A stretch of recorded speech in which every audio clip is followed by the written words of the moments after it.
daug klaidinančių judesių ir bent jau pražangą pavyksta išprovokuoti. Du baudų metimai. Šeštasis numeris, number 6. Taip, aišku, visi žinome, jog Žalgiris šį sezoną garsėjo solidžia gynyba ir labai tokiu bedančiu, gana prastu puolimu.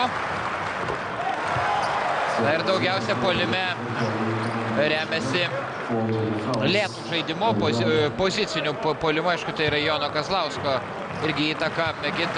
Bedančių puolimu mums parodė, pailiustravo tribūnose bedantį Žalgirio puolimą.